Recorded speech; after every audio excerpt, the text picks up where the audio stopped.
Good evening, ladies and gentlemen. Welcome to the ACRL ACC Season 1 Championship race in Kyalami in some part of the world. I don't even know where it is. With me, as always, is Vek. Africa. Africa. Hi. Yes, yes. It is a beautiful African trek. Oh, And hello. Thank you for having me today. it's good to have you. Last time I was alone, so no bad jokes, no soft voice, only bad Finnish humor. So today we are going for a race in Kyalami and we are ending free practice. At the moment we are following also a co-broadcaster Tim May, who has done the fastest lap in free practice so far, and we are in the mid 140s in Kyalami, so there is speed and there are a lot of guys near each other, but Tim May has the fastest 140.6 so far, and they are trying out the qualifying setups, and oh, there he spins. And Oh, and that's not a good way to see his practice end, but still, he does have consistent and fast pace right now. It's good to see. It's not we often are then we on Chris Sievert. He is second. He is a mere 1-1. So he is 140.66 and Tim May is 140.65. So they are close. Now, Chris Severt, he's one of our SRO drivers, correct? Yes. So he's got some pedigree behind him, and right behind him as well, we have Michael Kundasiglio, whose name I believe I finally mastered. And again, an SRO driver, if I'm not mistaken. He is. I don't know Both if of they them are are in fighting. AM. Are they in AM or are they in Pro? I'm not quite sure about that, but I know that Michael has that Team Supermax behind him currently. Yeah, he is. Supermax Oh, guys were that's last time Supermax. pretty loud It's on the Sidemax, stream. isn't it?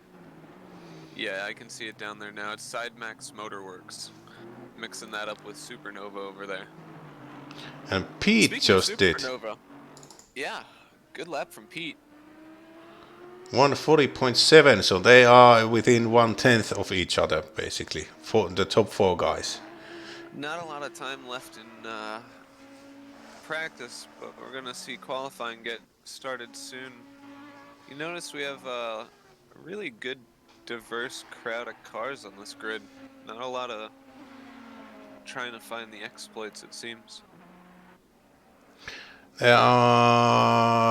Audi again, and Chris this and does his best lap 140.5. So I think Chris is honing his qualifying setup, and that's something of a mark for the qualifying times.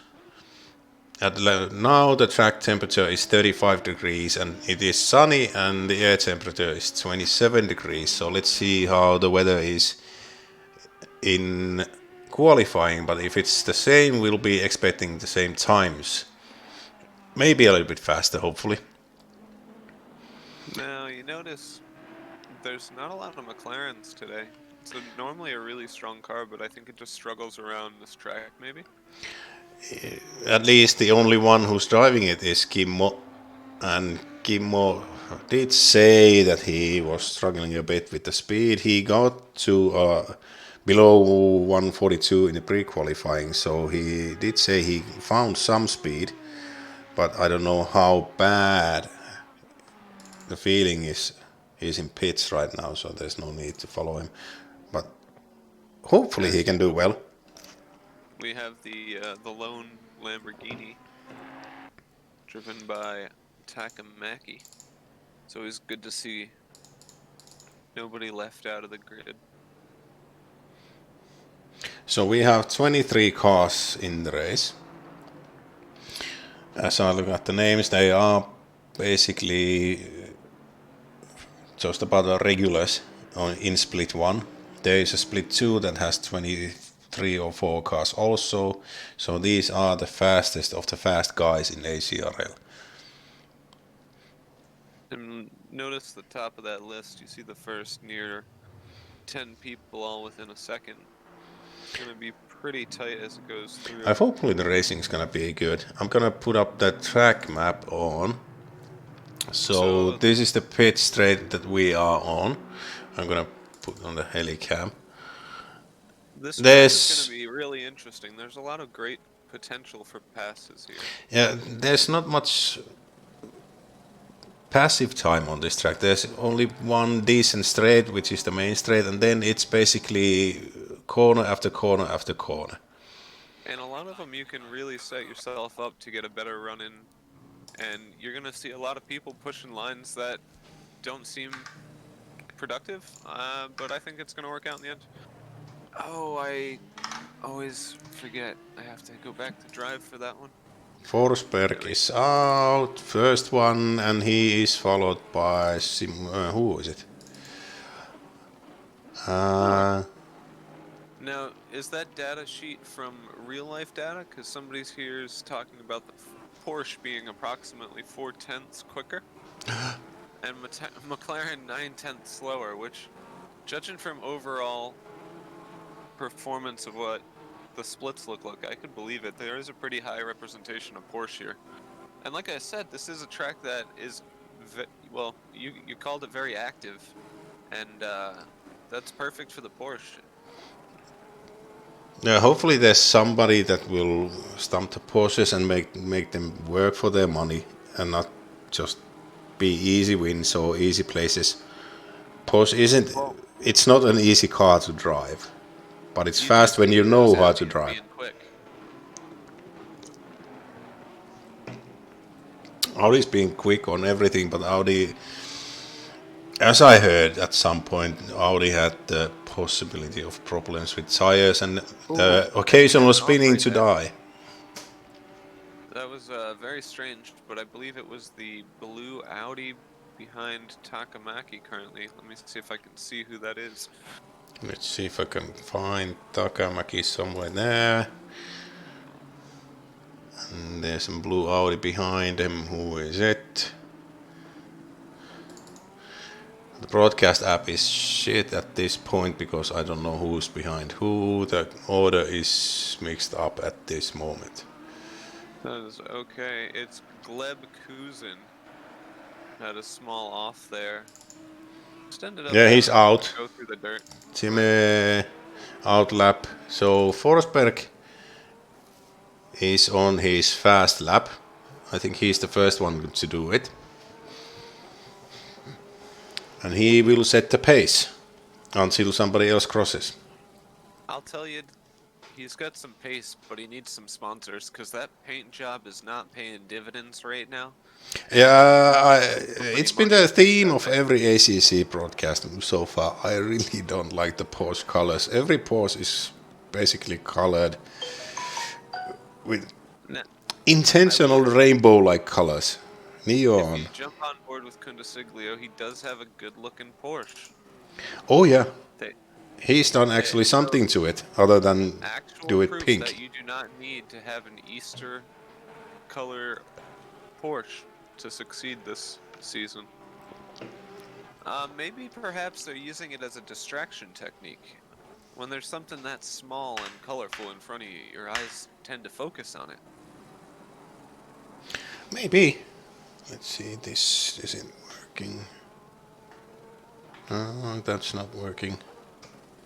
See, we're having Joel coming in soon.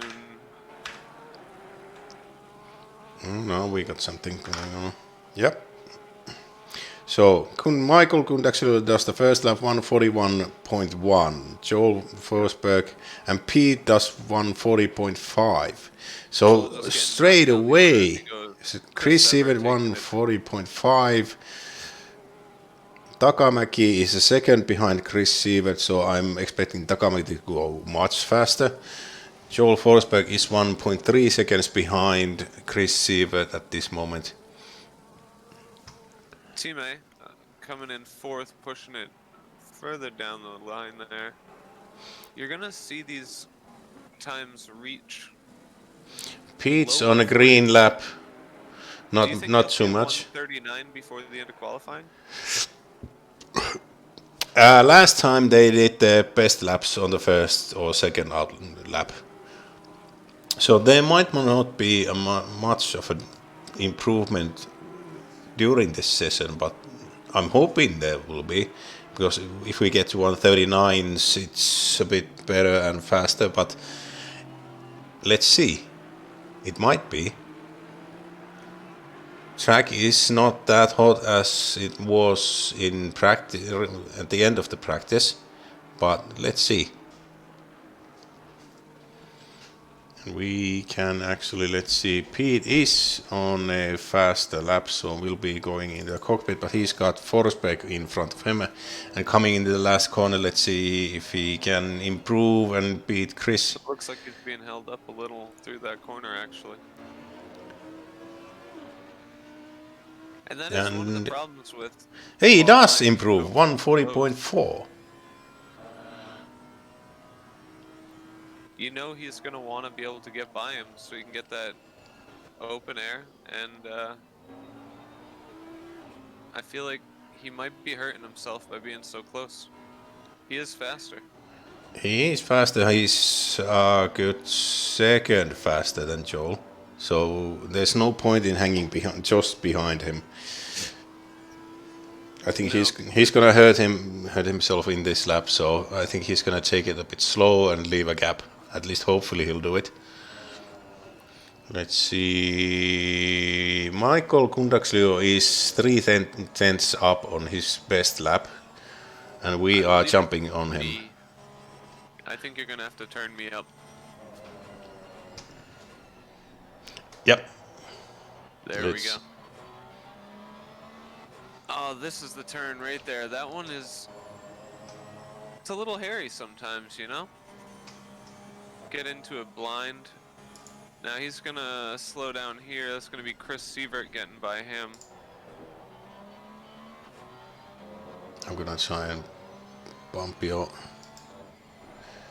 Being behind Chris Sievert's not gonna hurt Pete too much, though. That's for sure. So. Is this any better? Can you hear Wake better?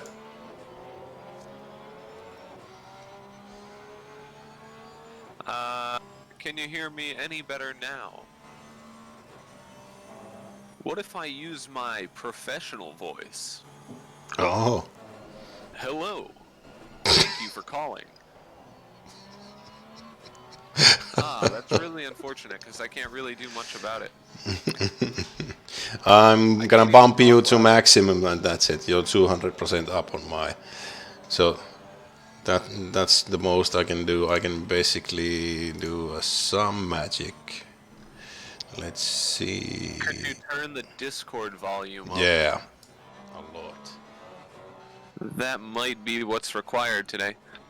And we see Michael Consiglio kind of slogging today. I don't know if it's his car or if he's normally a lot more. He's 2 seconds behind on this current lap, so this is in between lap. I think he might be coming in. I normally see a lot more from him. We are going to jump to Matteo Pisani. He was up on his lap and he didn't improve. He did improve. Last lap was 141.0. Takamaki has a slight improvement currently. Hopefully he's going to be able to build himself a bit more. Yeah, so the sound is good. I'm gonna shut that away.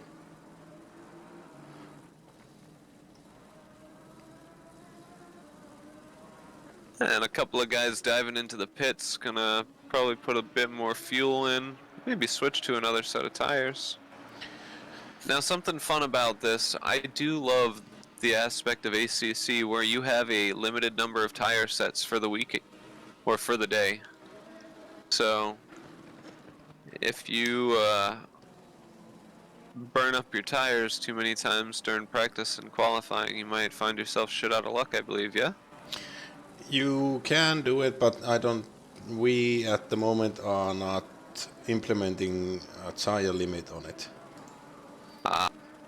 So there are 50 tire sets. Is it 50 is the maximum? Yeah. So you can basically... We should, I think we should do 4. It would be fun to have a small amount that you can basically either burn it on, you have 2 good race tires, but qualifying will suffer from it. So the amount I you would can love have to see a isn't little too more much. strategy.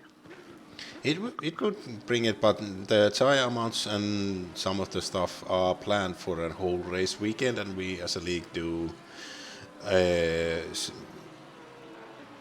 separated pre-qualifying, then practice and qualifying is the same session with the race.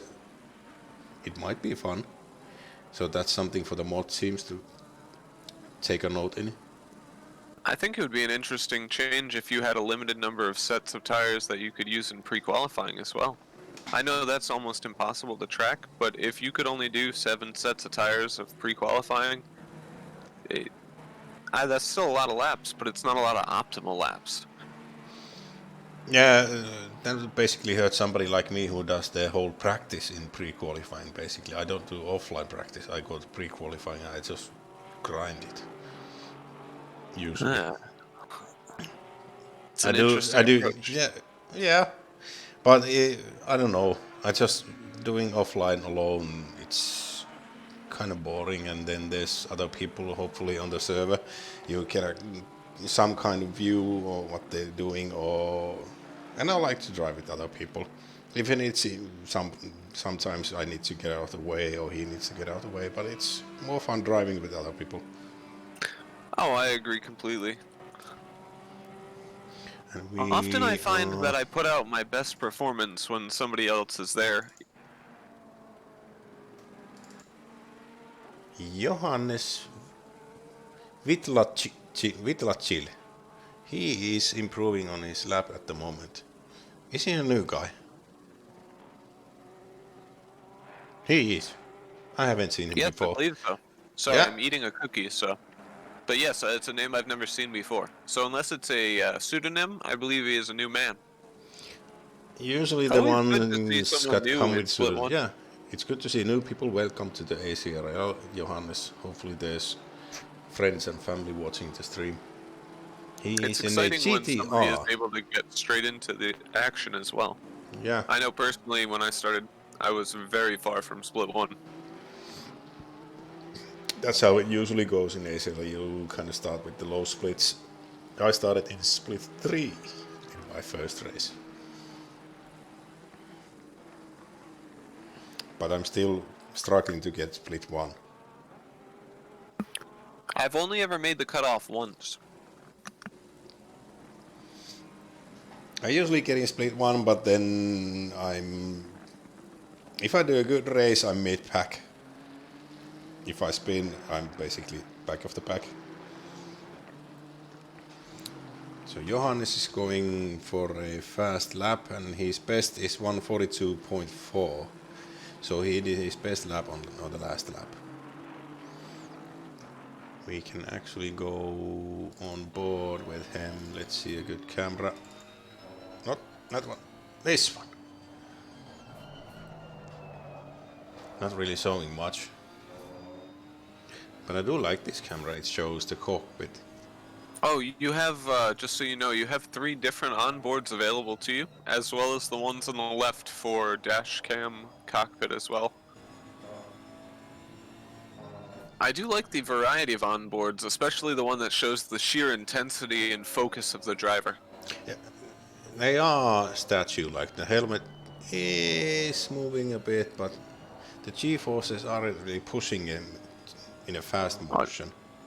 He has a neck made of pure steel. Mm-hmm. I don't know how the helmet... Maybe his head is smaller than his neck. Let's see... Dash. This is the fun part. This is the corner that I screw up most. This one right here? Yep. Oh, I find this corner to be absolutely fantastic. It is fantastic, but if you miss the braking, you miss the apex by a mile, and it's... This one... This one takes spitting. so much commitment. It's It's one of those things that you're like, too much, not worth it, but you gotta throw it in there. Kimmo is on a fast lap, so he's 2 tenths up on his best, which is 42.3. Let's see, we are going to go to a cockpit version of him. I do Ooh, like the sounds of the McLaren. Our resident Bentley is improving on his best too. Oh, Kimmo sliding all over the place. Yeah, yep, he's keeping it. And One thing McLaren, yeah, wow, I just saw that on the stream, and that sure was one hell of a catch. yeah, I do Do you like the have an McLaren. instant replay of that? Yep. Let's see. Let's see Oh, how he he's does it. Hopefully we can get it. And we do have a small feature on every... Oh, yep. Oh, there you go. Yep. Losing it. Yeah. But he Manages keeps it to in. keep it well, though, yeah. Yeah, whatever. These cars are And really hard to catch that as well, so. McLaren is really good on on catching those. And as a new feature that we have, every instant replay we do is sponsored by our own ACC strategist. Hopefully the sponsors will be rolling in by the time we are done. Now, a little bit about our sponsor. Are you tired of doing math? Are you incapable of doing math? Does the idea of running out of gas in the middle of a race seem less interesting to you than finishing? Well, if so, ACC Strategist, free on the marketplace, does it all for you. All you have to do is plug it in. And the guy who does it is none other than Sylvain Ville. Which, he's on track right now, actually. Yeah. We can see him racing right there. Now, mind you, he did this for absolutely no reason other than he just wanted to share his beautiful code with the rest of the world. Also, he didn't want to do any more math, so he did one big amount of math and called it a day. So thank this man. Download his app today. Rate it 6 out of 5 stars on the marketplace. I do use it. I did use it for actually the broadcasting part. I looked at the possible strategies for the 4 hours of Bathurst, which really helped me.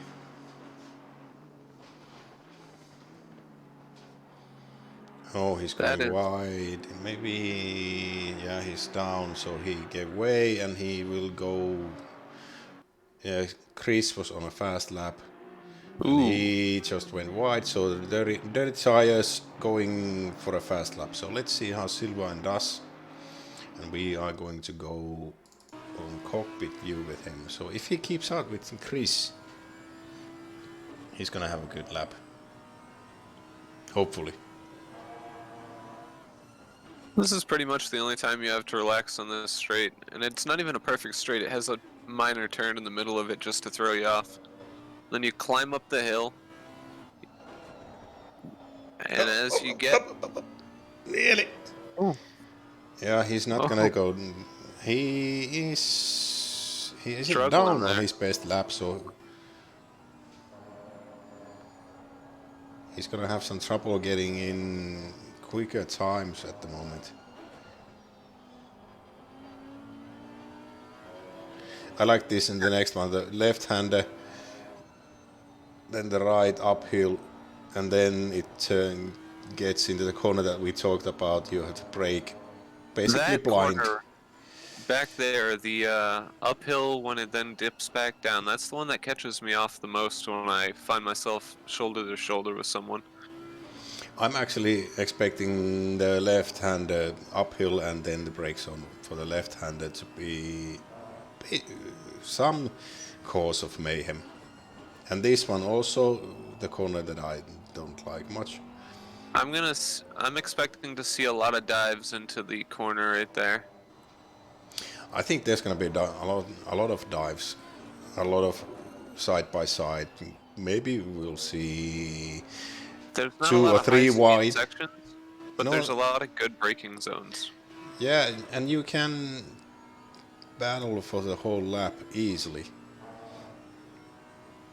So hopefully the race will be entertaining, and the qualifying session is coming to an end, and Silvan will get one more lap. So Chris is second at the moment. Neither of them are up on their best at the moment, and we are kind of catching a 2 for 1 at the moment. At the moment, Pete Roll is the leading driver with 140.3. Chris is second. Silvan has a lot of trouble. Maybe they already has problems in this track. Simone coming through strong right there with their Ferrari. Coming across the line, putting themselves in third. Only 2/10 down from the lead. Slotting right into that. He won the last race, so he's gonna be starting from the second row, possibly. Was that was the rain race that I missed, Yeah. correct? Was it? Yes, I think it was Simon. He won it by a large margin. So he's the rain guy.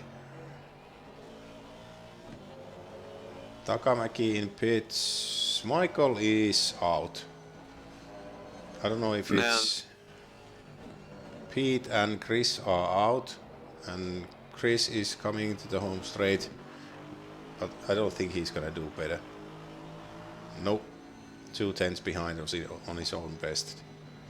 So at the moment, Silvani stopped, Lorenzetti stopped, Kimmo is coming for his best. He's 4/10 up. Is he gonna climb up? He's gonna do March half a second better than his last lap. Easy climbing, 16th position for Kimmo. So Kimmo was the last guy to get a lap in, and he plowed a good time on it. He must be happy, hopefully. So, pretty good qualifying. No drama there. At least that we saw. Get held up too much. Now our starting grid is going to be Pete Roll. Oh, let's get into that drive position. There we go. So we're going to be going down the line here. We have Pete Roll in pole position in that Super Nova Racing Audi. Position 2, we have Chris Sever driving for Drive In Autosport, rolling around in his Aston Martin today. Simone Ezzi bringing in some good variety, starting the second row. Rebel Racing Team Green driving for Ferrari. And then, just for fun, we even have a Lamborghini up at the front, Asi Takamaki and RVN Racing. Team A, Supernova Racing 3, Michael Kundasiglio in the third row as well, Side Max Motorworks. We know he's got what it takes to get back to the front of the pack. He didn't have much pace today, though. I say much pace as he's in 6th place, but we've seen a lot more from him, so. We got Matteo Pisani here. He is on the ACRL team, it seems, driving his Aston Martin. Joel Forsberg in the same role there. That is Joel Cole. Is that a... I have no idea what that means. He's Swedish, so might mean something. I hope I didn't offend anybody there. Sorry about that. Oh, I'm sorry, Pisani. Do you have a team that isn't ACRL? I could edit that in the go. It's not right? All right. What is your team? Would that be John Deere? I have no idea. But it says It's coming in right now. Yeah, you've been doing some races somewhere else because it reads ACRL. Oh, he's part of the Sassy Vikings. Okay. Okay, there we go. We've been corrected. And then we have back to the grid. Did I go over this one? There we go. Mateus Simonek. It's going to be Kabakski. Kapachi. He sure is giving me a mouthful today. Kapachi. Yeah, that's what I'm saying. Yeah, but you, Simonik, yeah, I say it like it's written. Emmanuel Actis with Rebel Team Racing Green as well, and that's the top 10 today, starting it out 2 minutes before the start, and that's going to be a rolling start. Nice parade lap around, and then we will be going green. In that time, I'm going to go get some water. You go get some water, I'll be going. So, from 11th place, Jan Climbs. He is the other one of Rebel Racing Team Green. Oh, Jan Climbs, Verva Racing. Sylvain, the man behind the ACC Strategic Supernova Racing 2. 13th is Matteo Lorenzetti, Drive-In Autosports. 14th, Matthias Korcelik, Team Wrecked. Hopefully he won't be. Gleb Kuchin from Goharu Racing Team, the Russian boys. And my main man Kimmo Leppänen is 16th with his good last second effort on his qualifying lap. Golf Racing Team, the best racing team in the world. Kokira Nitung Nguyen, Team Wrecked, car number 2. Kevin Kraus is 18th, Scuderia Ferrari Racing Team. Robert Brunner is Raptor Motorsport Racing Team in 19th place. Josh Horiuchi, Imua Motorsport, is in 20th. Johannes Vitacil, our new member in ACRL, welcome, he's in 21. Jarkko Puhakka, a Finnish man, Pemu Kings Racing Team, 22nd, and Edward Buer's Golf Troop is 23rd, and he will be hanging at the back, but let's see how he does at the first lap. So we are 40 seconds away from the race. The race length is 1 hour 15 minutes. There is a mandatory pit stop in every race, and of course penalties are on, and track limits are, as normal ACC, not so tight. But this track might see some track penalty stop and goes because it is a tight track to race on. But we'll be jumping on Pete and we'll be on the helicam for the rolling start. Forza Rebelle. And there are Michael and Ietzi and other guys rooting for them, so we are off. It is a flying start, so Pete will be setting the standards for the start. As in ACC, the start procedure is a bit of a tight one. You need to keep your distance, you need to keep your place, and you need to keep your speed up as the app tells you. I kind of hate the ACC start, it could be better. And the cars are ghosting, but in ACC, Kimmo is behind Matthias Korcelik. As always, Kimmo has the best deliveries in the business. Let's see if we can get a good glimpse of this.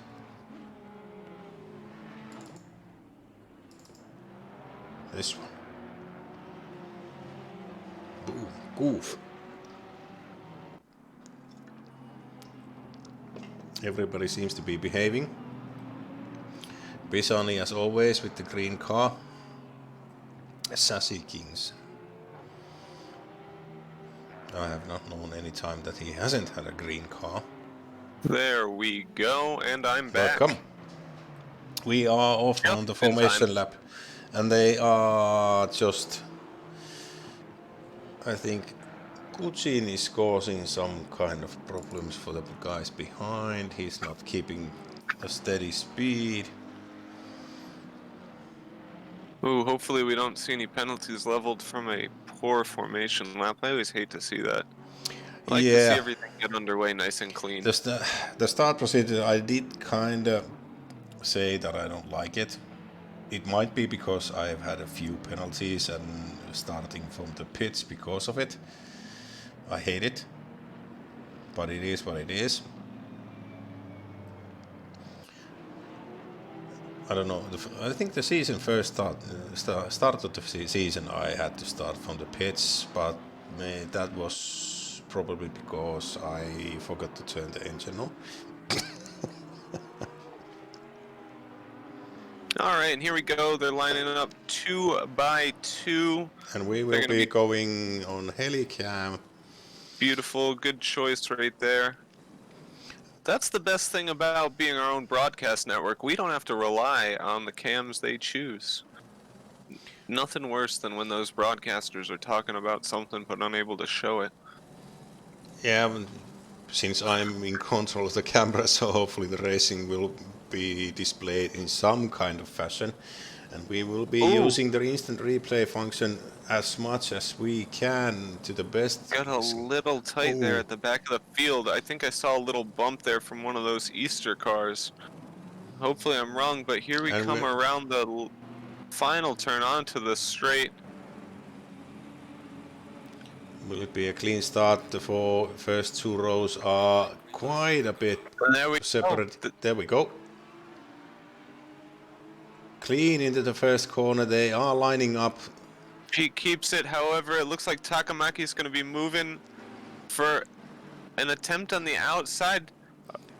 And he's going to squeeze around. Simone going to give that one away almost for free.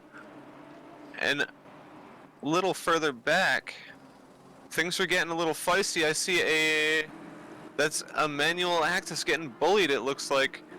But they're going 3 wide. No big hassles, no drama in the backfield. Beautiful start. They're going to start filtering down.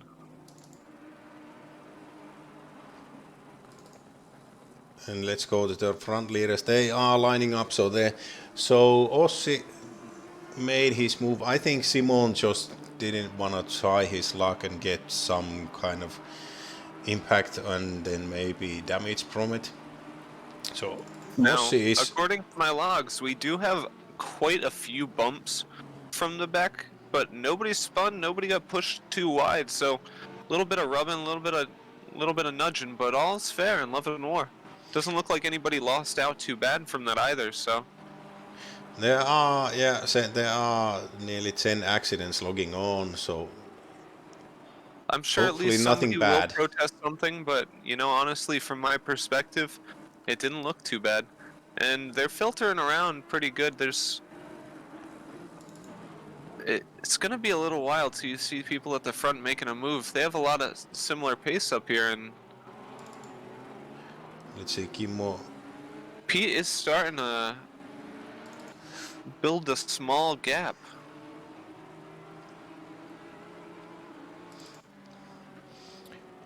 He is going away, and I think he has the availability of the Audi being fast from the start. And Chris doesn't want to be pushing it too much, but he doesn't want to drop back.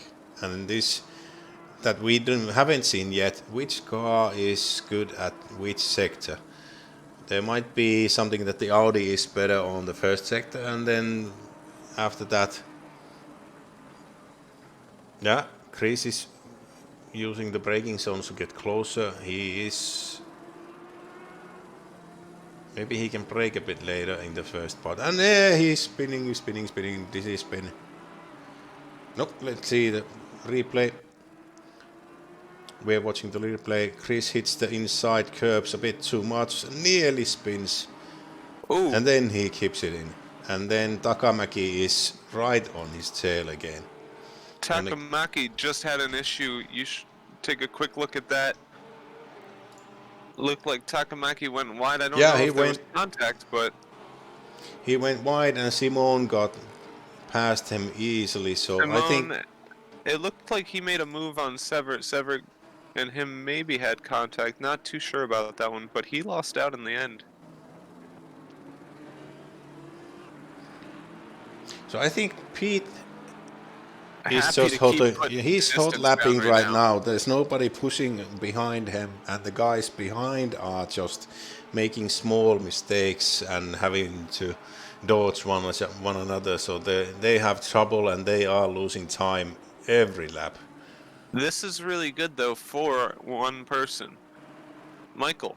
Michael Condesiglio was about a second and a half down before that little hiccup, and now he's managed to catch back up to the pack. He's going to be in their slipstream again, but he just had a little wobble there himself. He needs to get back up to that front pack before they just start putting some distance down. It's really hard to catch up on this track. I'm watching the gaps and everybody's just basically losing time to the one in front of them, just marginally.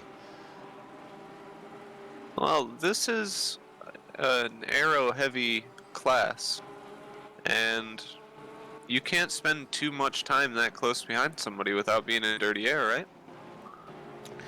Well, that can be argued depending on who you ask.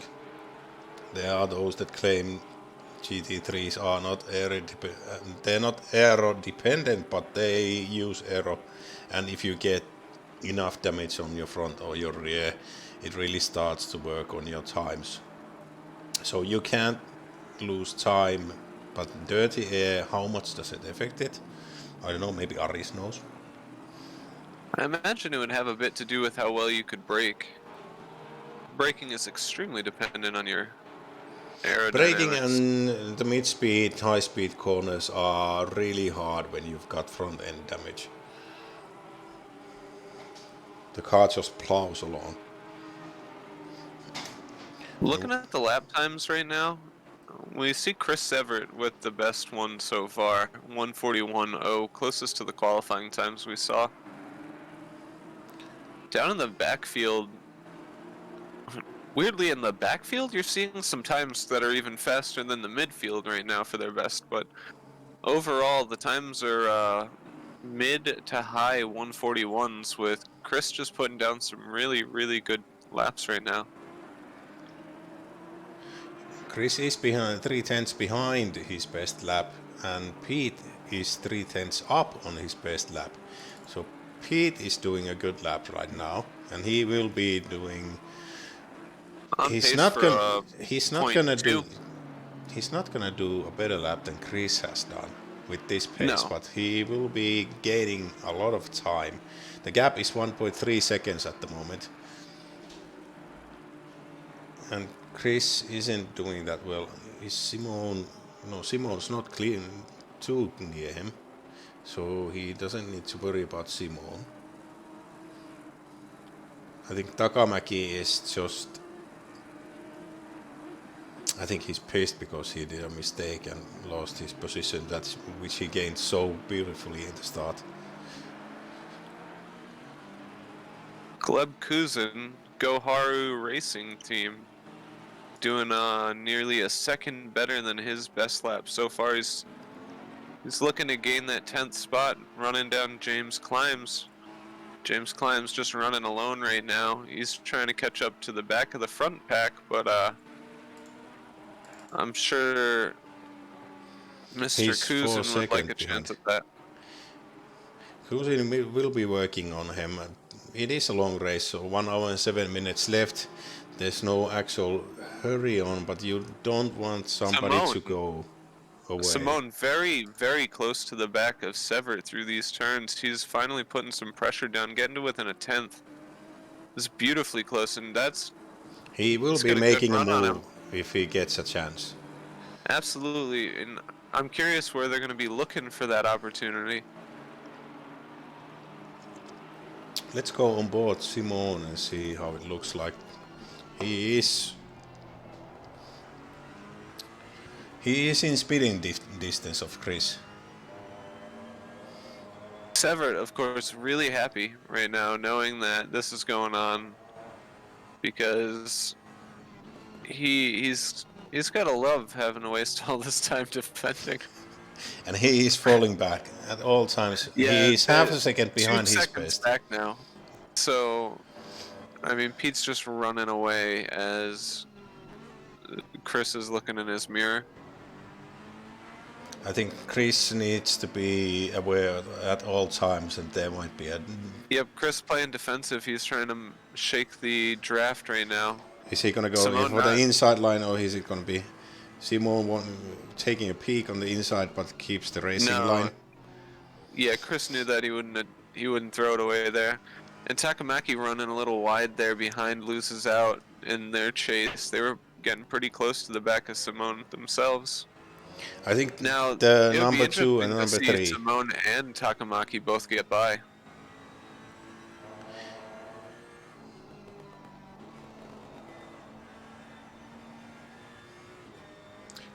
I'm just waiting, depending on how back the slower cars are.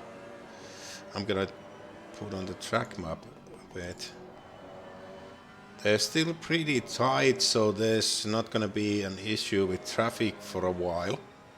But as we see from the track map, the first 10 are basically in a bunch with Ooh, Kimo modest. Leppinen going to be under attack soon too by Hans Witzlowski and Yeah, Josh I'm gonna go Horiuchi. There we for, go. yeah. But I don't think it's going to be happening for a little bit. Also, a little further back, Lorenzetti, Buers, and Gorzelik all real close. Let's go on down and put on the helicam and see how close they are.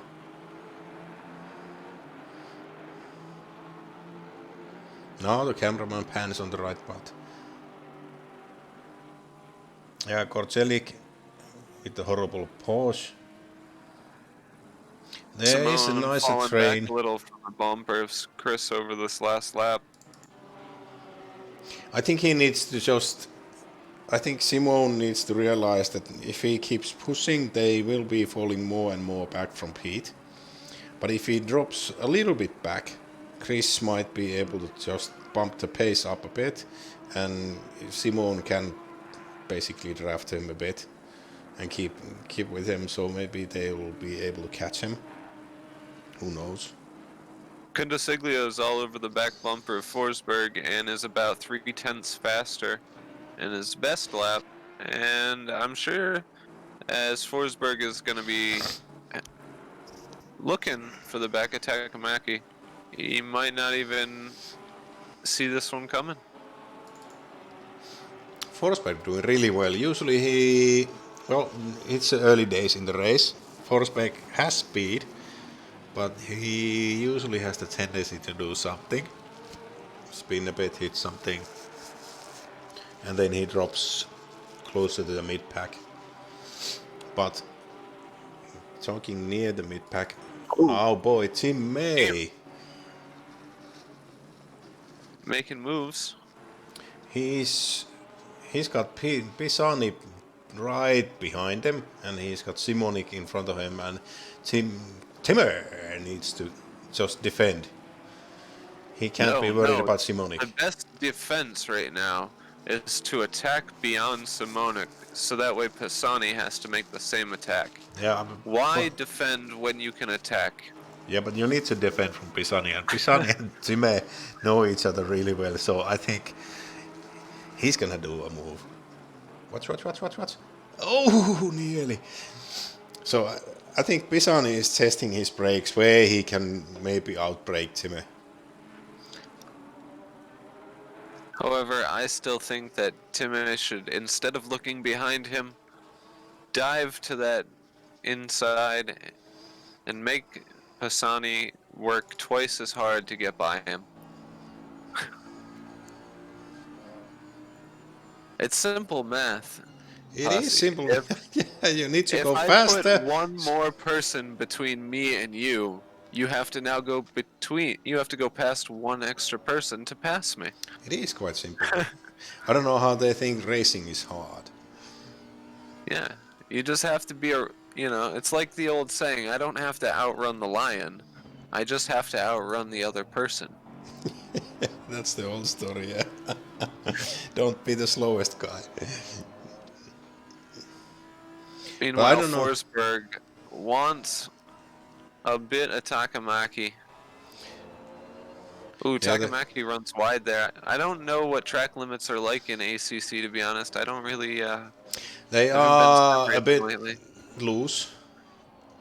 That's They good. may have daddy issues. But you don't get... we all? Yeah, we do.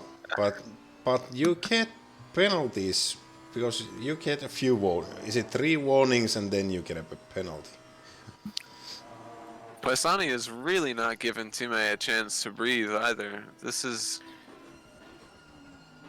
constituting as abuse at this point. But Simonic is... They are closing on Simonic, so... The bad thing here is Time is 6/10, Pisani 4/10, both of them faster than Simonic, but right now with Pisani on the back of Time, they're both stuck behind this guy. They could both move past him, but they need to fight for their position first. It's one of those times where you've got to consider the strategy of it, and somebody should be shouting in their ear. I don't know how much they mean to just keep a distance, or are they looking for the point of where can I hopefully... Oh, and Pisani breaks it. He misses his braking zone and he goes wide and he's on the track again. Let's see that again. And we are going to the replay. Pisani, I don't need... Hopefully he didn't hit Time. And as always, our replays are sponsored by ACC Strategist. Hopefully we'll be getting other sponsors again, but ACC Strategist... Oh, speaking of ACC Strategist, I believe Sylvain just got right on by Kimmo and Lepinen. I believe that's what I saw. Kimmo is behind and Vidlacil also got past Kimmo.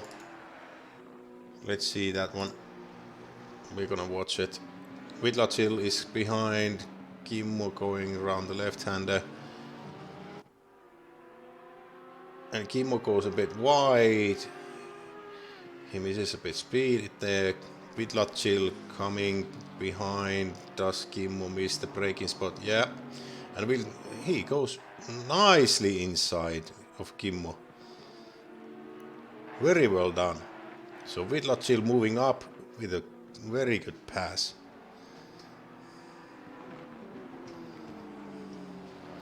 Kimmo lost 2 places in a small frame of time. And Silvan is now moving to get Kuzin. In the mid-pack though, right in front of Sylvain. Kuzin looking at the back of Actis, looking at the back of Win. And I'm not sure who's going to make a move first on this one. The 4 of them are within a second, and each of them, let's see, their lap times are half a second. Goddamn similar. All of them within a 1/10 of their best.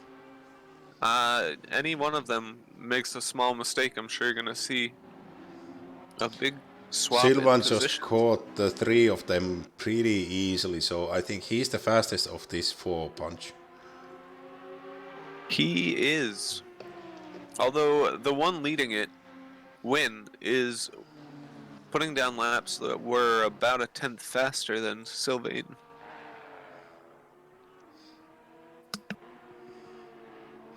His best is a 1/10 faster, but his last lap was half a second slower. Oh no, just a 1/10. But Silvan must be they must be going erratically because they are fighting for a 4-way battle on this. And correct me if I'm wrong on this one, we're only going to see a single stop for fuel and tires. Nobody's going to be trying to do anything fun, it's right? one mandatory pit stop on everybody, and they will be doing a splash and dash and tires on all of them.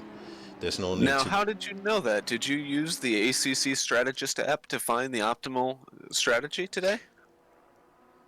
I may have used it, and it's the best way to get a perfect strategy for your race if you have mandatory pit stops. Now, some people think that it's worth it to join a team and get engineers. But you know what? If you're antisocial, if you're afraid to have conversations with people, ACC Strategist, perfect. Oh, and Kuzin spins. And he's out of the 4-way battle. Let's see that again. Let's see. Meanwhile, Time makes a dive to the inside. Beautiful move from Time. Dives to the inside of Simonic and is going to make that one stick. Is that what I just saw? Let's see. Yes, it is. It was Yeah, beautiful. we are watching a replay again. Timmy is behind Simonic. Absolute masterclass on this one. Just takes him. Just takes him. He has a better line coming in. As I said, this corner is really, yeah, a little bit. And Simonic bumps Timmy a bit, but Timmy just dives on the inside. So then that right-hander seems to be the best overtaking possibility on this track at the moment. And the most action has been done on the right-hander from the downhill part. Meanwhile, Michael Consiglio has made his way past Joel Forsberg some time ago and is looking at the back of Takamaki. He heard that Porsche was good on this track and he wants to show it, because currently, despite what the spreadsheets have said, Porsche is not performing as well as was thought in the race. Michael is the first one of the Porsches, then Joel Forsberg, so there is some work for them. Apparently they are not the best ones. However, the rumors about the McLaren struggling seem to be true. Kimo not quite able to make his way through the pack. Well, he is 15th, he started 16th, so he is one place up still. But I don't know how his pace is and how much trouble he is having on his car tire-wise. Michael's putting a lot of pressure on the back of Takamaki, and he's taken a really, really neat line through these turns. He looks really composed now, and in the background, that beautiful Coach Dave Academy advertisement for all your setup needs. Who's got the Coach Dave Academy?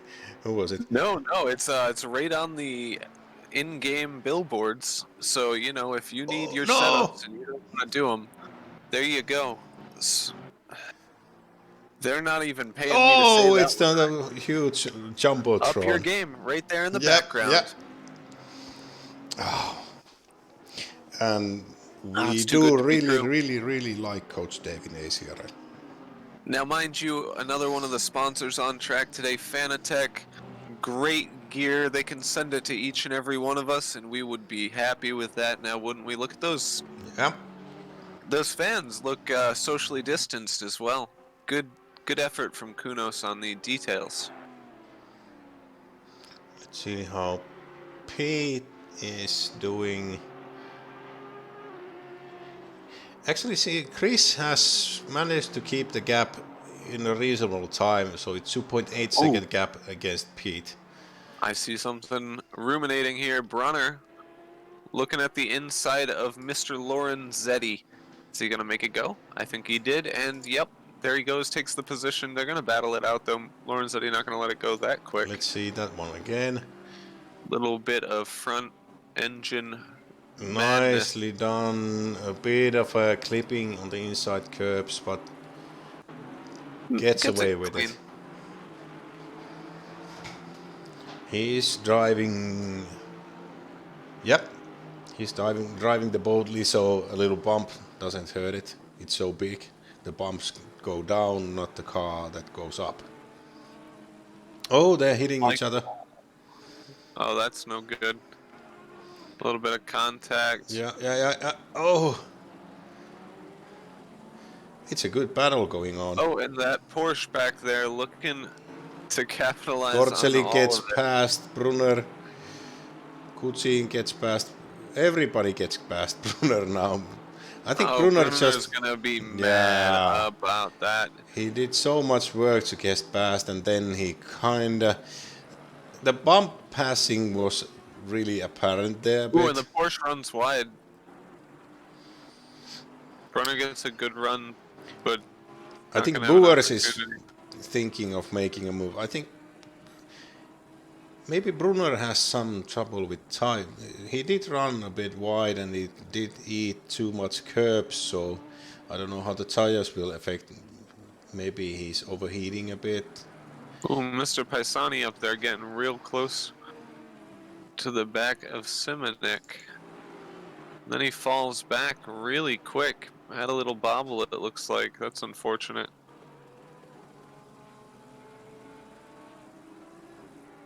Our stream chat is oddly quiet. Usually there's somebody shouting something.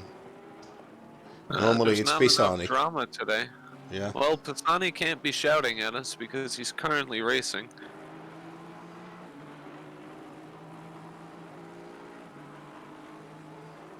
Condesiglio still looking at the bumper of Takamaki, not really gaining much though.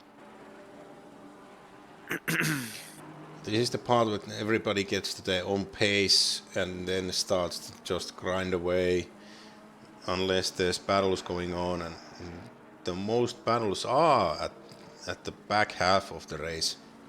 Easily. Emmanuel Actis, however, has been on the back of Hui Tung Nguyen for some time now, and he's gonna want to give it a shot in fresh air, I'm sure. They have unfortunately not done faster laps. Their last lap was faster, and coming in now, they're getting real close to the bumper. They might try to make something happen soon. Hopefully they do, but lap times are pretty similar. But it's looking like Emmanuel's gaining confidence. When you spend so long behind somebody, you start realizing where you have a little bit more, and then eventually, oftentimes you get by them and then you don't remember where you had a little bit more anymore, but You just can't. Oh, he goes the dirty. Keeps it in check, real doesn't close. hit. He was Yeah, we're thinking gonna of see them. going inside, but he went to the dirty part of the track, so he didn't have enough brake A little force to further do back, it. we have Josh Horiuchi looking at the back of Kimo Lepinen from the same distance. That McLaren has been struggling. I think he's going to be under attack really soon because that Porsche just cut the distance, no problem. There must have something happened because Kimmo was pretty near with Lachil a few laps ago. So there's 0.8 of a second gap in front, but Horiuchi is getting closer and closer. But the McLaren really gets a good. Yeah, it's 9/10 now. So I think Horiuchi kind of missed that last corner, but the McLaren is pretty decent in getting out of the corner.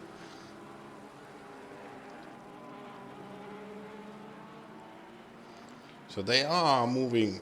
There's a lot of movement in between them. I think the closest battles are with Emmanuel working on Nguyen and Horiuchi working on Kimmo and Kimmo working on Vitlacil. And Pisani on Simonic, but Pisani is 1 second behind Simonic at the moment. The lead 5 are on a steady plus 2 seconds on each other. And I think Chris has dropped near 2 seconds on Pete Roll in the last 3 second laps. So he's losing time. Also, Takamaki has managed to finally stretch his legs a little and put a little distance between him and Condesiglio. Let's see how much it looks like in the cockpit. Quite a while. He has him in sights, but he has lost a bit of time. Yeah. Pit window has opened, so we have a 20-minute pit window going on now. Let's see who will be the first one to pit. We have seen a few guys go straight away when they come in. They must have done a bad tire pressure choice, bad fuel choice, but usually you tend to pit near the halfway of the pit window to get a good decent half and half.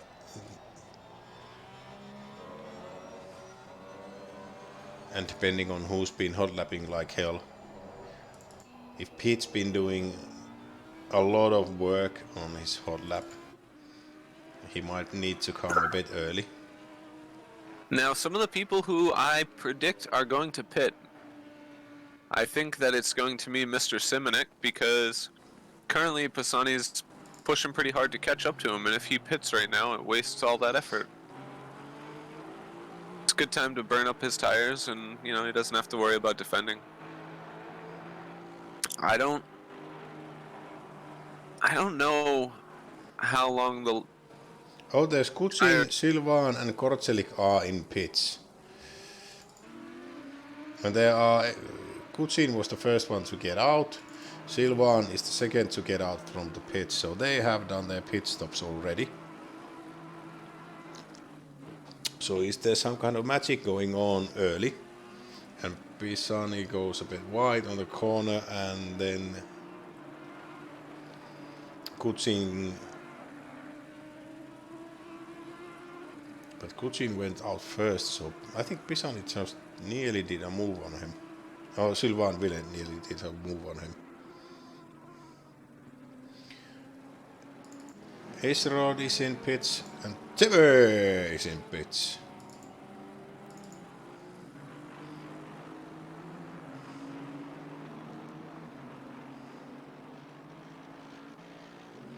I'm watching Chemo here. He's gaining a bit on Wistlerfield.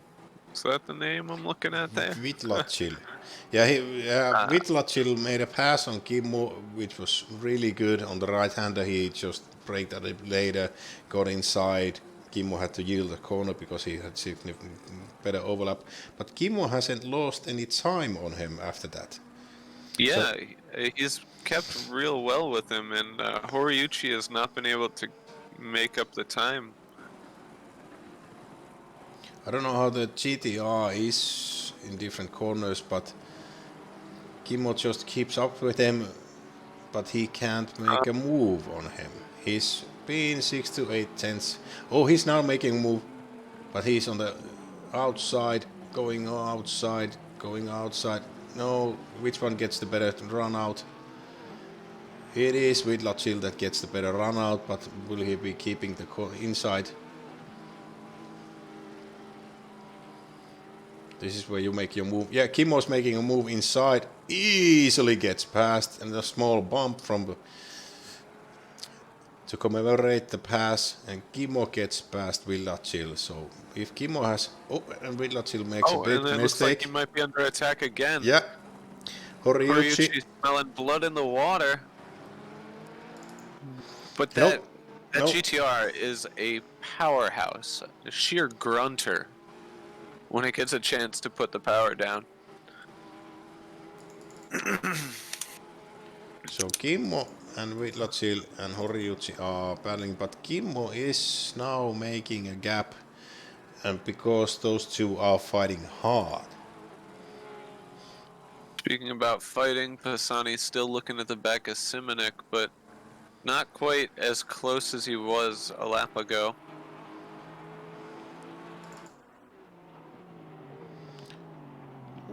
The front of the field is pretty comfortable.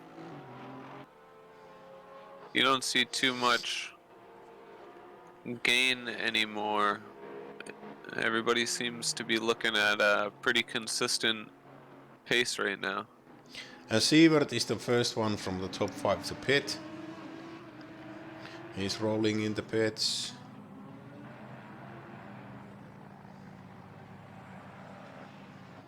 Simone, however, was doing laps 0.3 faster than his compadres.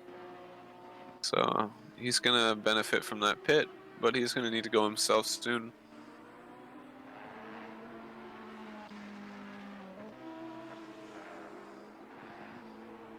Depending on how his tires are, how his fuel is, he gonna go to the end. So 14 minutes left for the pit window. This is the fun part where everybody just pits, and maybe you by mistake you put on the wrong tires, or Kucin nearly spins in front of Silvan Villet, and Silvan gets past. Where are they?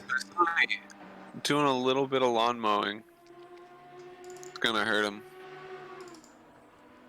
Not much though, apparently. He's driving a tractor. Overall, I believe he lost maybe 1/10 from that little excursion. That's basically amazing, because he did a mistake before that, and still he managed to keep his position. Silvan is looking at all times. He wants to do something.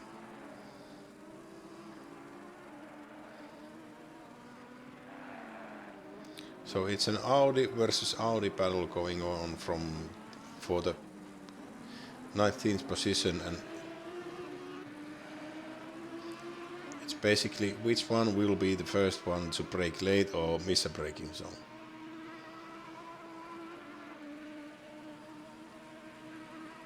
No, he's not gonna do it. Oh, he's looking up the inside, but no. And he will get a bad exit because of that. Yeah, Kuchin getting a bigger gap on him. Let's see if somebody... Time is still in the pits. Oh no, Time is out of the race. What happened to him? I do not know. From what I read, it was messed up on my own, end quote. Okay. Maybe we can get him online.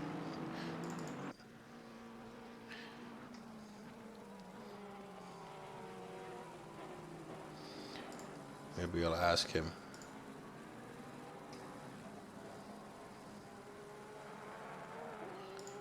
On what's the...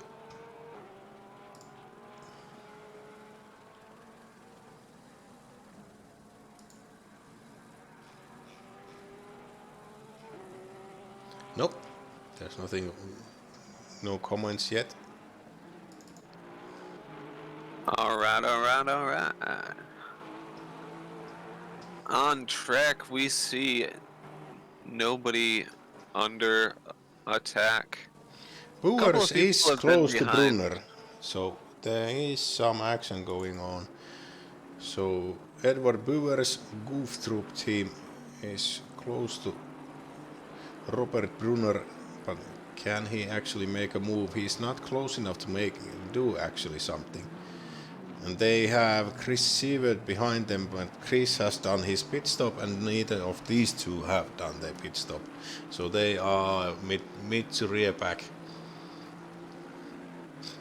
And the gap is growing a bit, so Bruno with his Boatley is doing well again. He's managed to get his stride back. He had a few mistakes, but now he's doing a good job again. Pisani is close to Simonik again. Yeah, Pisani is 4/10 behind Simonik and he is looking. Sylvain's looking at the back of a Mr. Kuzin, and they're both on fresh tires. Both of them are in Audis. But I think Supernova Racing might have the edge here. They were doing it a lap behind earlier, but he needs to do some moves. Do a proper vamos. Oh, is that real?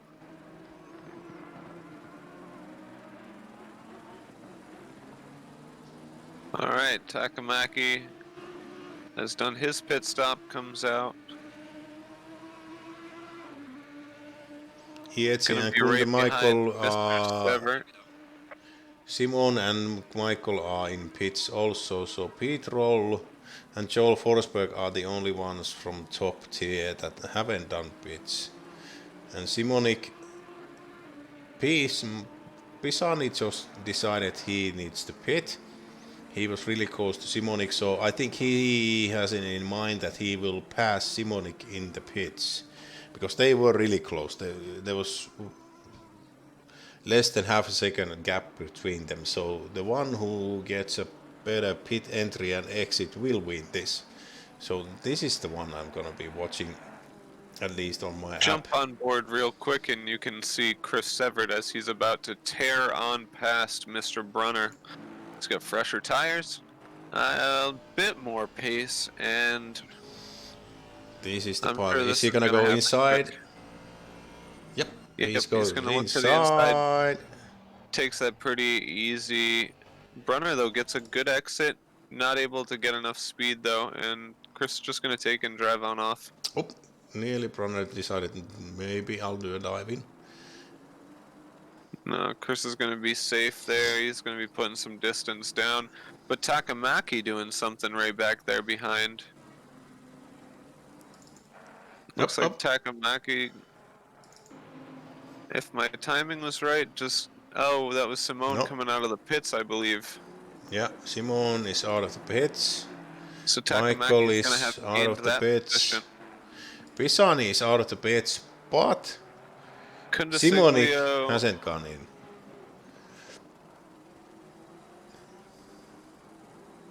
Michael is in front of Matteo Pisani. As I said, Pisani is now on fresh rubber doing. Let's see if I can get a good decent lap or two before Simonic comes out from the pits, so that's gonna be a close one. looks like... And we are on board Kimmo, who hasn't pitted yet, so he is in 5th place because he hasn't pitted at all yet. Let's see. Good to get some airtime preparation H, the ointment that helps you when you got an itch that you can't scratch.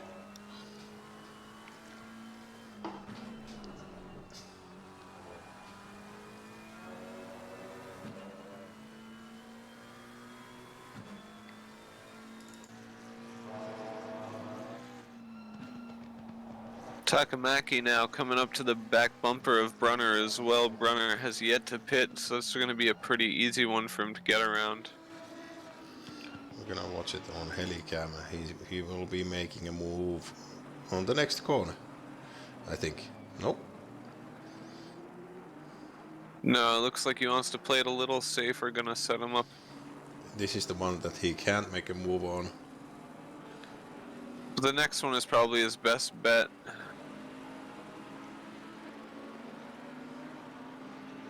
Oh, he's flashing those lights. He wants to get past really.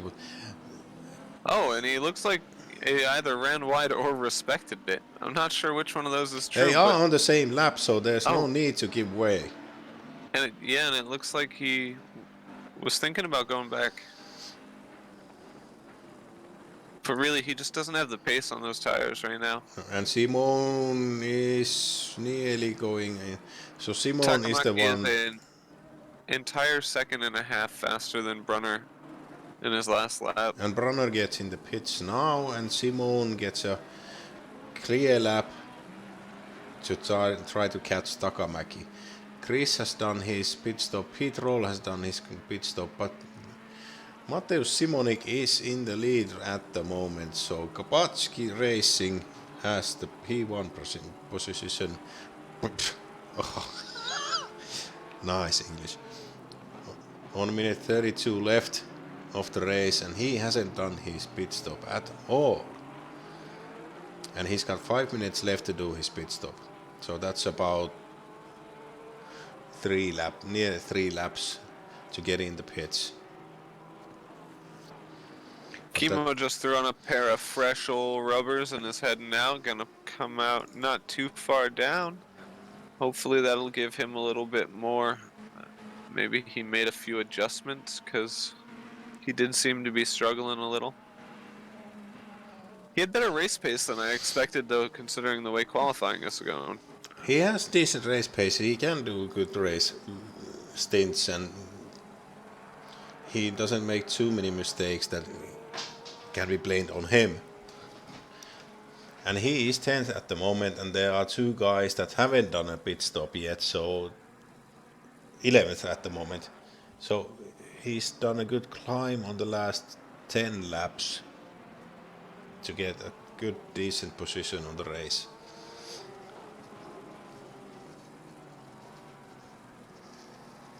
But he has Emmanuel Actis behind him, half a second behind him, and he wants to overtake Kimmo. But Villacil has lost 3 seconds to over 3 seconds to Kimmo. So Kimmo did Simonek really close to the back of...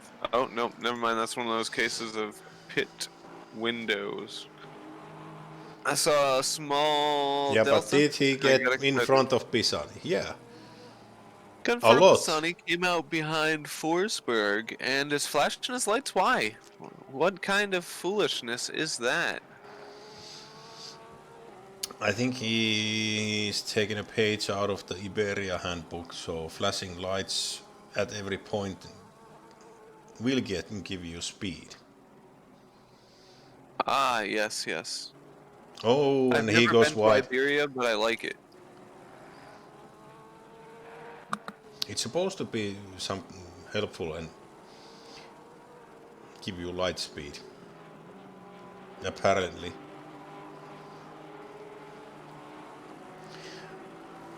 And Pisani is 8 tenths behind Simonic again, so the gap didn't change at all from the pit entry and No, exit. but something that did change, it looks like Emmanuel managed to squeak on by and is now challenged in the bumper of Chemo.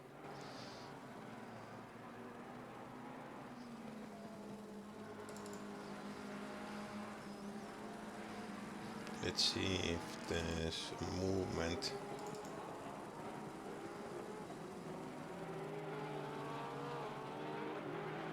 Nope. So Peach all on his own, 6 seconds in front of Chris Sievert. Chris has been bleeding time pretty steadily. A little further back, though, you see Sylvain all over the bumper of Win, and he's looking to make a move, actually. Up, up, up, up. He's gonna do cut back. No, Little over under. Nope, no. does not have enough right there, but that's okay. He's got a good run on him. And Horiuchi is behind Silvain. So this is a three-way battle, and they are all nearly. That's a close one. No. Ooh, that's a good line, though, and he stays really close.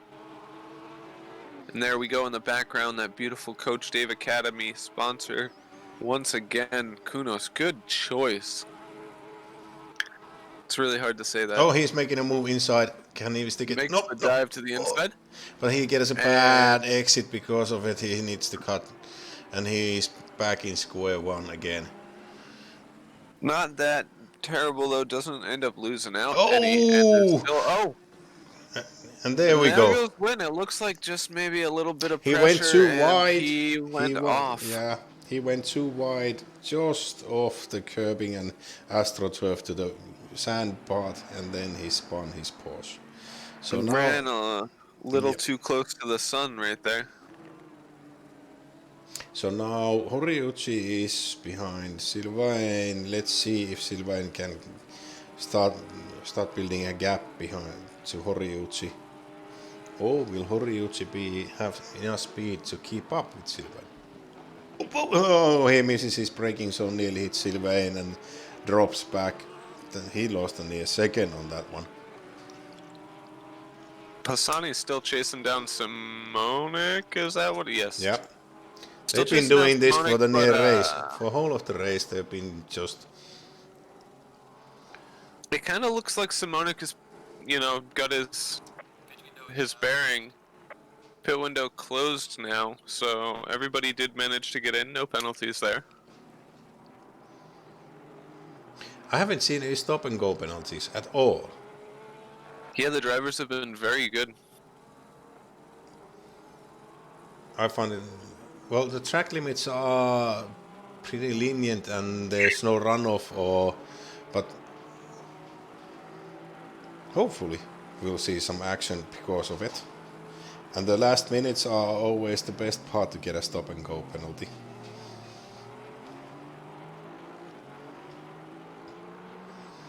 Look at that, he's.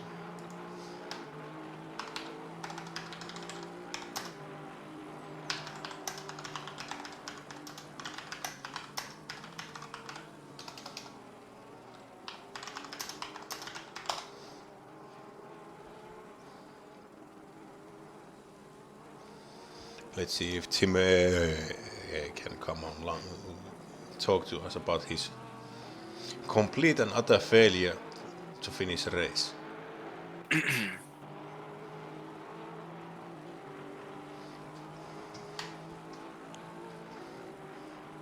And Pisani is now thinking of making a move. He's looking. He can't get an inside line. He's going outside. Ooh.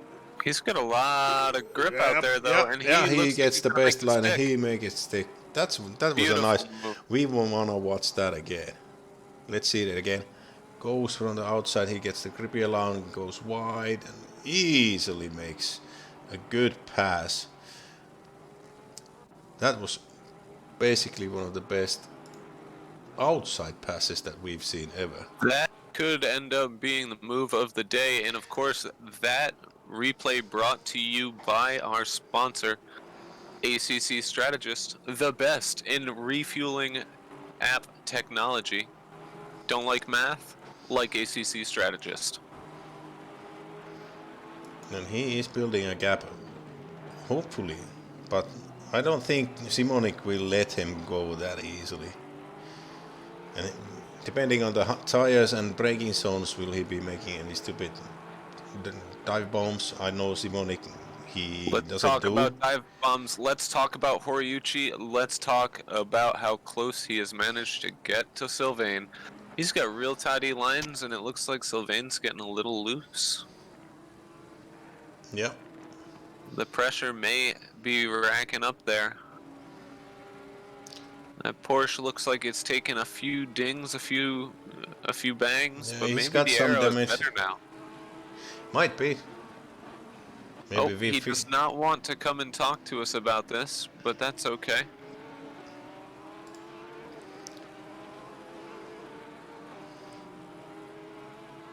Oh, he got sandwich on some place. I'm not gonna even watch this because it's gonna go on stream. So Oh bad. man. So sad.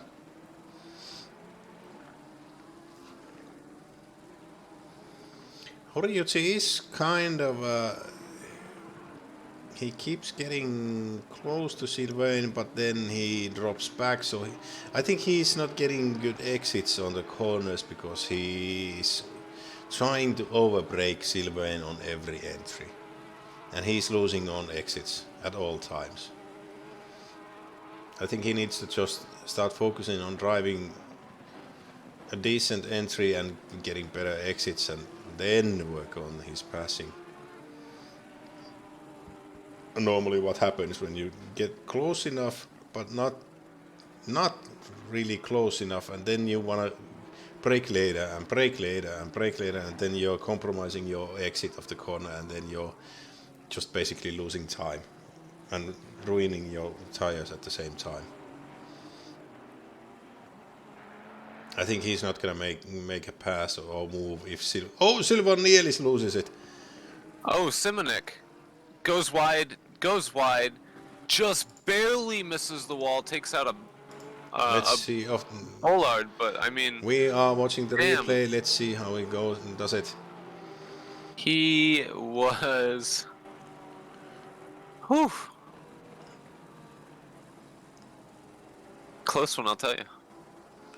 Had me clenched, full clenched, I'll tell you. He just gets a little lost. Yeah, he bumps the inside a bit too much. Oof, Yep. nearly Just hits. So close, so close. We have some footage directly on board from Time as well, showing why his race ended. I hope it doesn't contain anything too offensive.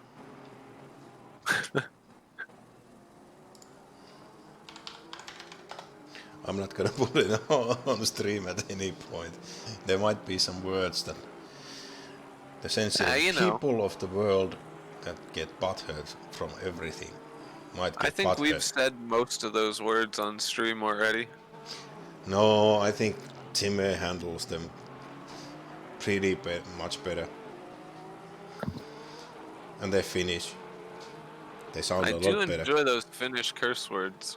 Yeah, they have a certain oomph to them. Yeah, apparently they will even scare off a bear. Yeah, easily. Beautiful.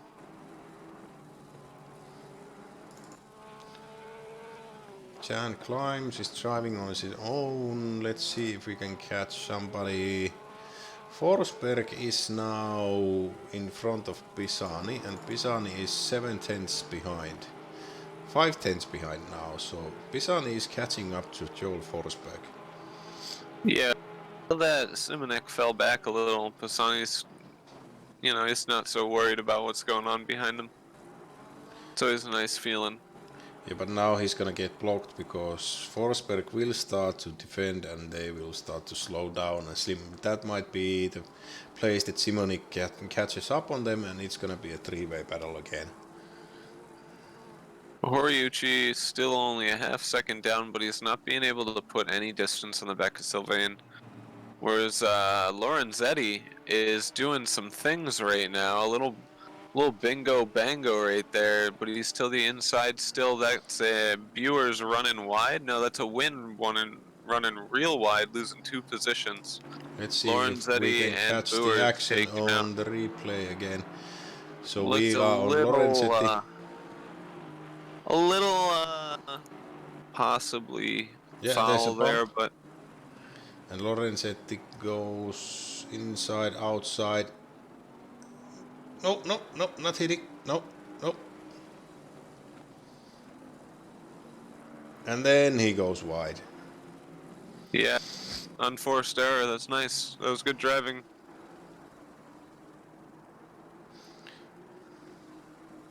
And he loses out 2 positions from that. It's gonna hurt. The sponsors aren't gonna like that one. Pisani putting some real pressure on the back of Forsberg now, 2/10 down. They're coming along the stretch down to the. Is that a turn in the middle? Like, do they count it as turn 1? That thing in the middle of the straight? I have no idea. I didn't Coming even down look into at the the track first map. real turn of the track. Pisani gets a pretty good exit, but he's not going to be close enough to be making a move into the next section. Nearly goes a bit wide, just keeps it in. I don't know how the grip is on the outside of that corner. Do you use it all the way or? Pisani looks a little bit quicker through this second sector. I think he just uses a little, just a bit more of the track.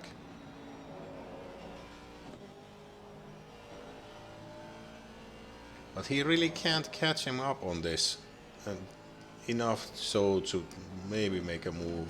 This is the left-hander that really, you go in dark and you just start braking and hope for the best. So this is the passing opportunity. Left-hander, then a right-hander. Yep. And if you go inside the right-hander, you may get a pass, but I think he's too far behind. There's no way he can make a move. Yep.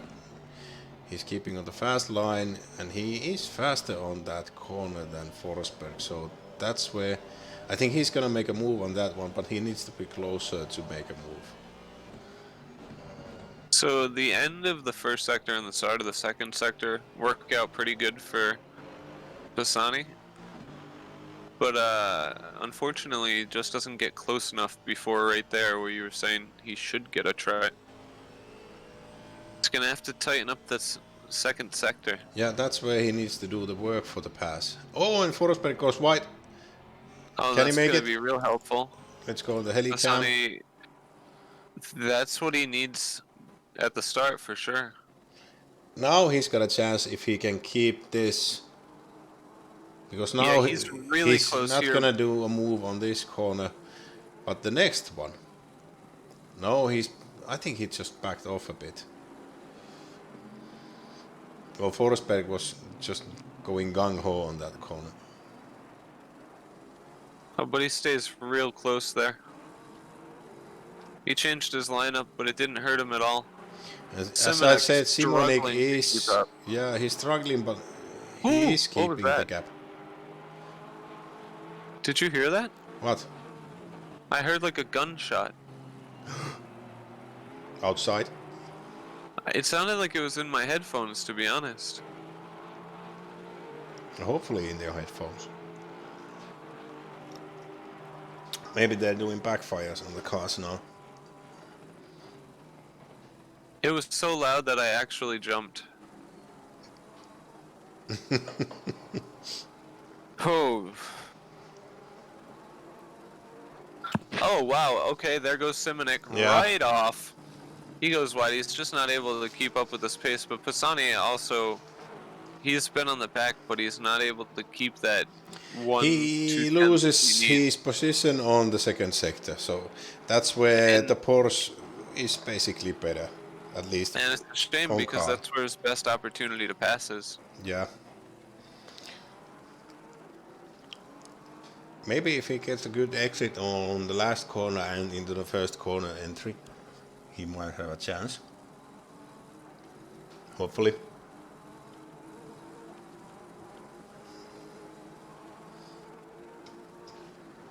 Other places in the field currently, not much happening.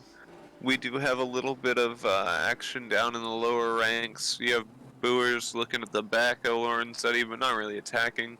Brunner at the back of Sylvain, again, not attacking. Really, you're seeing Pisani make the best effort right here in the field, trying to get around Forsberg, but Forsberg putting up a good run. He's not even defending, he's just making sure he doesn't screw up. Their pace is really similar, so it's not too hard for that to work out. Only a 10th difference in their last laps.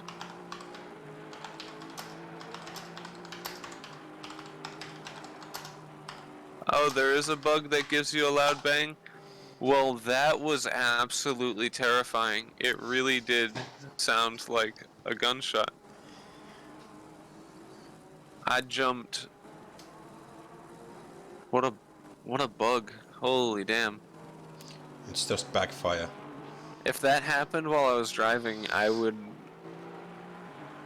don't know.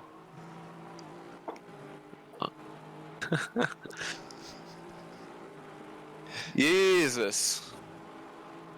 Brunner getting a little closer to the back of Sylvain now. Let's see. Half a second down. Horiuchi also. Yeah, he's thinking of making a move. He's going, diving. He's goes to the outside, but no cutback doesn't work. He had a moment there. Let's see that one again, because we can. So it was the exit of the corner that made it work, nearly work.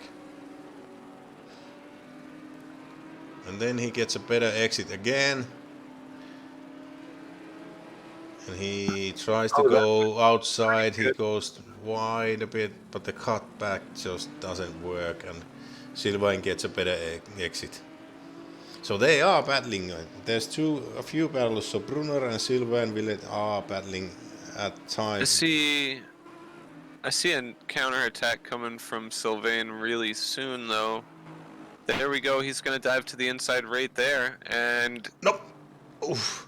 Brunner's got a lot of grip coming through there. Sylvain just going to back out.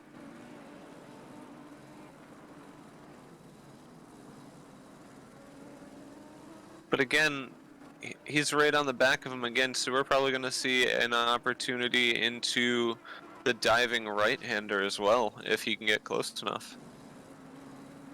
I think he can easily make a mistake, or as we saw at the end of the stint, the Boatley started struggling with grip.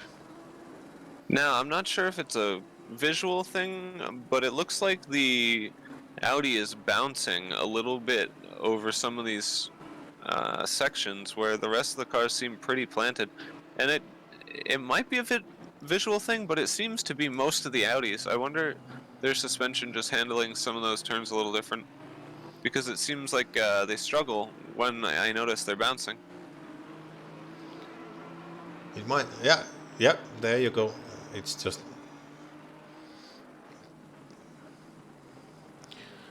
Are they running? Meanwhile, Maybe the suspension is a bit wrong for the bumps. Yep. He starts to, every time he goes over a bump or something, he just starts to. You see it every time in the Audi. Maybe that's how Audis work. And Bruno is getting a gap on Sylvain. And Lorenzetti is now looking at Sylvain's ass. Speaking of looking at someone's ass, in the sassy Vikings Aston Martin, Pisani on the back of Forsberg once again, saying, Forsberg, I am once again asking you to let me by. But Forsberg doesn't really care. He's, Yeah, and Pisani makes a mistake. He had to correct. I think he got oversteer on the exit. loses 3/10 just like that. These cars are really sensitive. If you can't get on the throttle properly on the exit, on the apex of the corner, you lose time really easily. So depending on how the tires are in the Aston Martin compared to the Porsche, and he goes wide again, so I think he's got trouble on the exits. Either his rotation isn't good enough, and then he needs to get on the gas a bit early, and then he oversteers. So I think the tires are the question on this one. Which one does have the better tires to last the last 10 minutes and not do mistakes? As it looks like our friend Pisani is having trouble with his tires.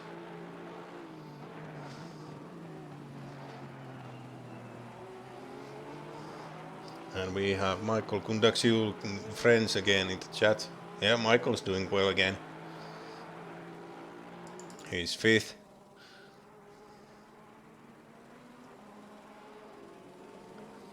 Michael hasn't done anything wrong in the race. He's just plowed along, but Pete, Chris, Takamäki and Simon have been doing better lap times steadily.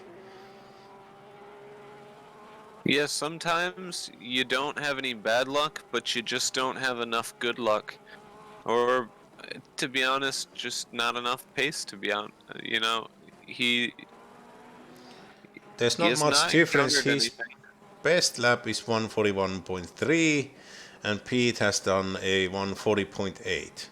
But Chris has done a 141 flat, and Takamäki and Pete both have managed to break that barrier, getting the 140 though. Yeah, they are doing good times, and they are doing pretty similar. The top 3 are doing under 142s now.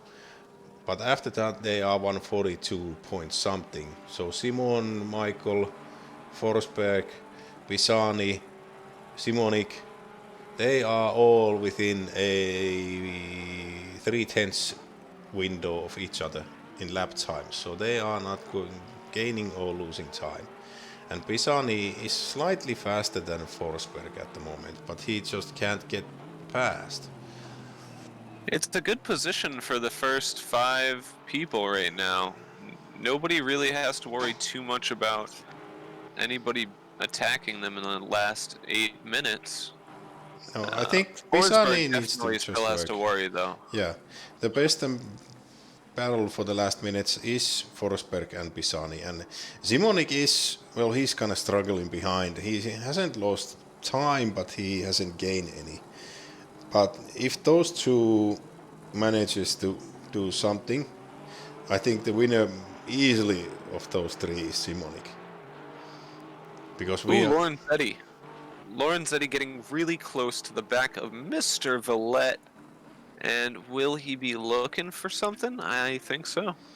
Sylvain seems to be struggling in the tail end of this. It is that mid-engine Audi that I heard tends to be a bit snappy at times, and when the tires go, how snappy it is.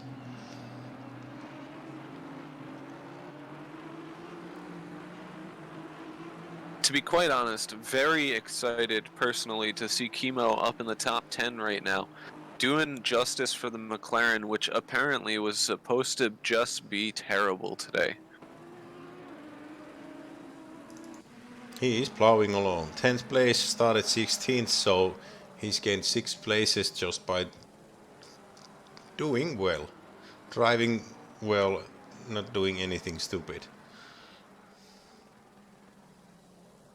Pisani with a really good exit there.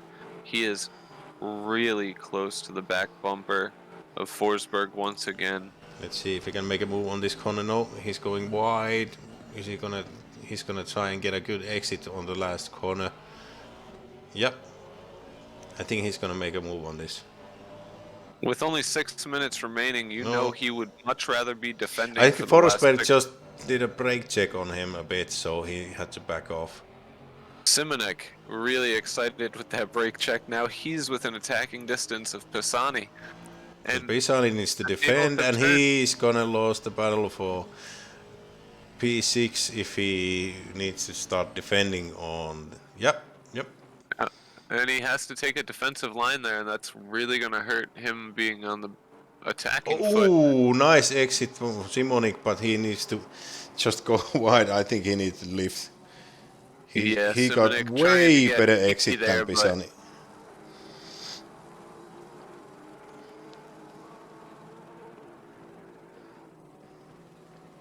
I'll tell you, this is certainly making Forsberg feel a sigh of relief.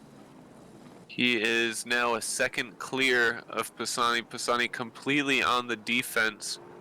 Equally, that is a Porsche and Aston Martin sandwich. Lorenzetti's still on the back of Villette, down in the back of the field. Viewers hoping something can come from that for him. Lorenzetti, though, not gaining much, gets a good exit, but not close enough to make the run on the straight.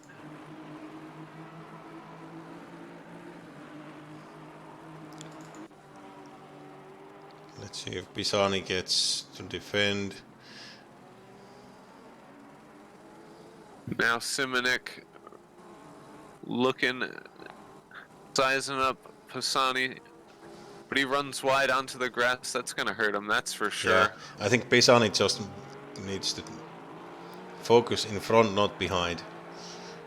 Yeah, Simonek definitely has pace, but he does not have more pace. The only reason he managed to catch up to the back of him was because he was on that. Forsberg and Pisani were battling each other, so he was the winner of that battle easily. He just caught them up in one lap.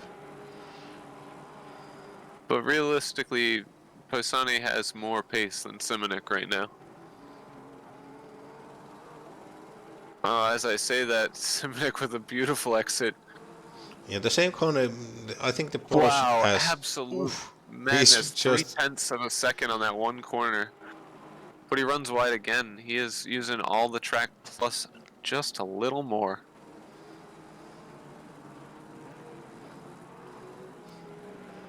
Oh, and he goes really close. But there's no way he can make a move on this one, and he had to just back off a bit, and he loses time again. So this is the corner that he would have been able to make a move, but he's too back. He's too far back. Lorenzetti managed to get by Sylvain. Viewers now looking for a chance by him as well. Goof Troop would be happy with this move near the end of the race, getting him up to 16th position. Sylvain falling back quick from Lorenzetti, though. It doesn't look like he has what it takes in the tank to catch back up.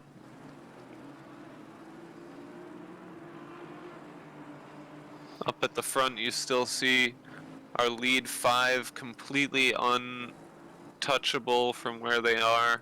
It would take something among themselves to cause an issue. I don't think we even have to worry about them lapping at this point, so...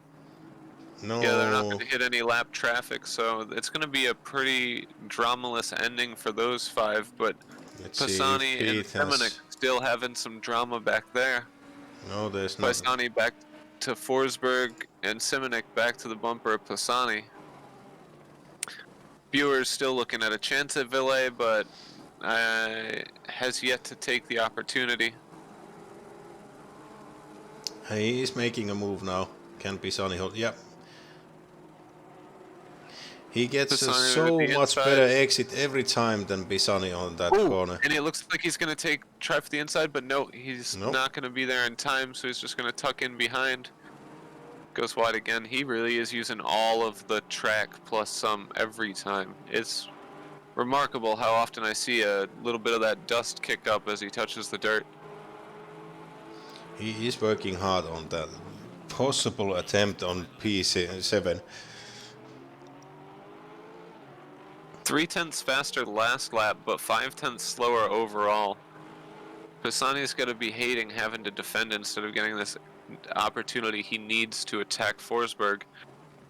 Forsberg also 3/10 slower than Pisani, so Pisani has the pace to get by Forsberg. He just doesn't have the ability to right now while he's There's under no attack. way he can actually concentrate on getting Forsberg. He needs to defend at all times because the Porsche is getting so much better exits just about on every corner. I think his rear tires are just gone and the Porsche has better grip on exits. And as we come to 30 seconds remaining, it looks This is the pretty last, basically, but this clear. corner where he gets the better exit, so let's see if we can make it stick this time.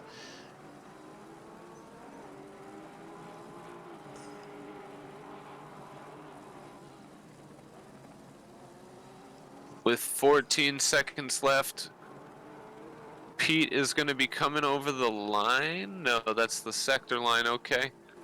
Looks like we will not have another lap. That's going to be the end of time right there. Pete is going. Yep. He's coming around the Last corner coming, final left-hander. corner now. Beautiful performance from Pete. And he is going to be coming across the start-finish line. There you go. This is a victory for Pete Roll in the Supernova Racing Audi. Coming in second, we're going to see a The Mr. fireworks Chris for Sever. Pete. Chris coming in quite happy.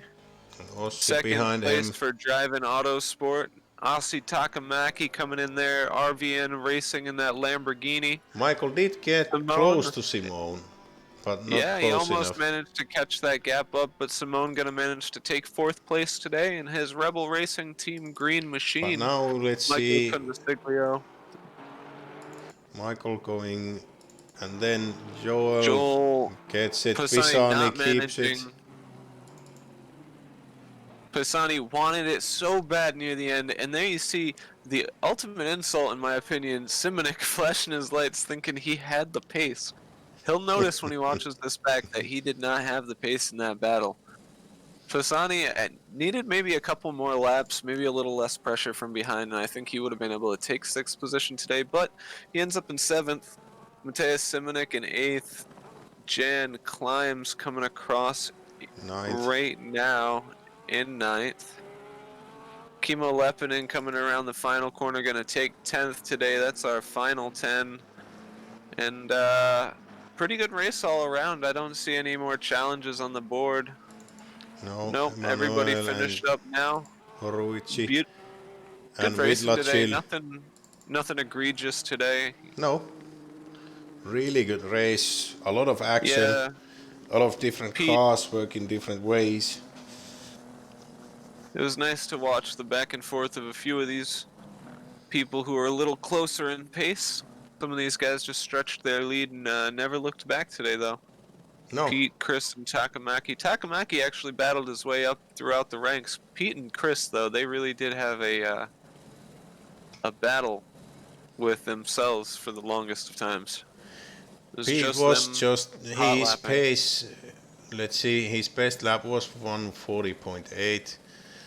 Chris Sievert has 2/10 behind him on his best lap, so 141.0.